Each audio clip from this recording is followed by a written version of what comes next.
بسم الله الرحمن الرحيم. بسم الله كلمة المعتصمين ومقالة المتحرزين، وأعوذ بالله تعالى من جور الجائرين وكيد الحاسدين وبغي الظالمين، وأحمده فوق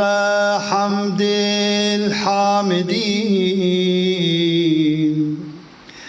اللهم أنت الواحد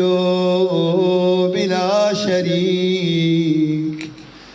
والملك بلا تمليك، لا تضاد في حكمك ولا تنازع في ملكك. أسألك أن تصلي على محمد عبدك ورسولك،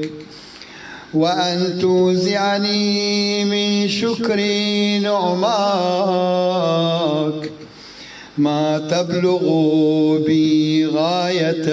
رضاك، وأن تعينني على طاعتك ولزوم عبادتك واستحقاق مثوبتك بلطف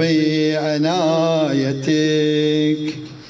وترحمني بصدي عن معاصيك ما أحييتني،